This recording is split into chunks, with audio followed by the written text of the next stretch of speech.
So ayan guys, bali nga pala simulan ko na yung pag-asarol dito. Ayan o. Ayan guys, ayan o. Ayan o, mula doon o.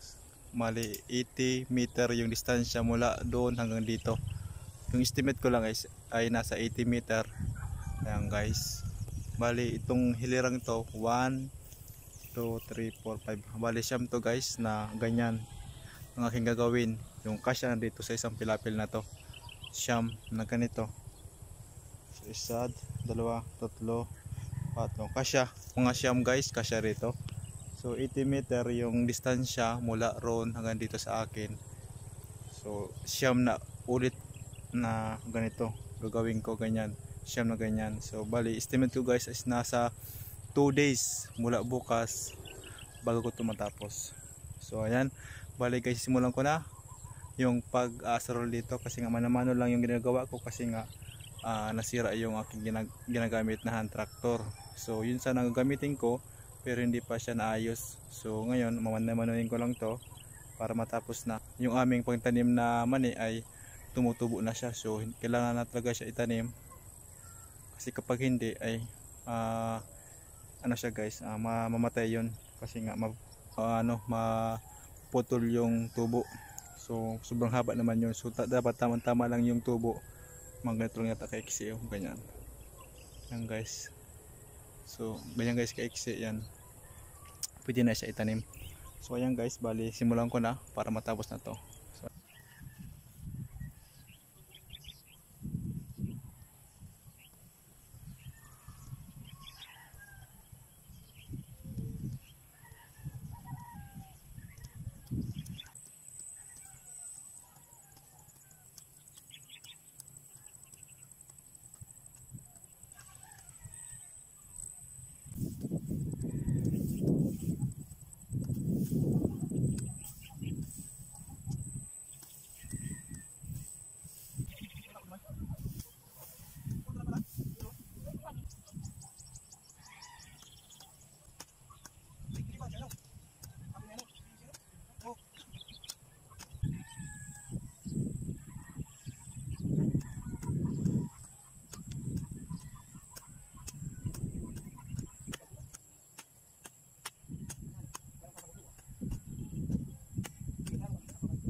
So ayan guys, bali hanggang dito na lang guys yung aking pag-vlog dito. Ayan, bali paggabi na naman kasi nga dumating kami dito ay bali as 4 na ng hapon. So medyo guys, alanganin na sa oras kasi nga yung namin dito, yung init kasi, sobrang init kasi dito pag hapon nakapasok na. So ngayon ay as 4 guys ay hindi na siya medyo mainit punta rito, kaya ayan, nagabihan na naman kami.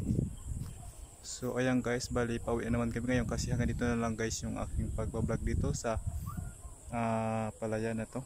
So ayan, bali ano nga pala guys, dito ang aming tatanim ay mani.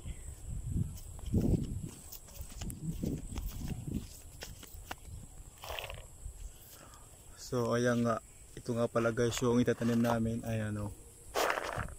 So ayan, medyo marami pa to. Ayan.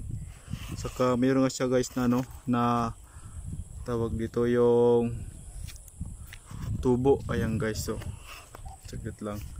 Ayan, ito nga pala guys yung tubo niya, no. Medyo mababa ng konti. So pwede na siya itanim. So ayan, bali medyo marami pa nga guys, so ang aming itatanim. Kaya ngayon ay hindi namin kakayanin kasi nga paggabi na siya. Ayan o, palubog na yung araw, kaya ngayon ay umuwi na. Kailangan umuwi namin kasi nga paggabi na. So bukas naman ng umaga ang pagtanim. So ayan, bali hanggang dito na lang guys. So ito nga pala guys yung aking nagawa pa lang. Ito pa lang na ayan o, kunti lang nagawa ko ngayon. So ayan guys, hanggang dito na lang guys aking vlog. Thank you guys sa inyong panonood.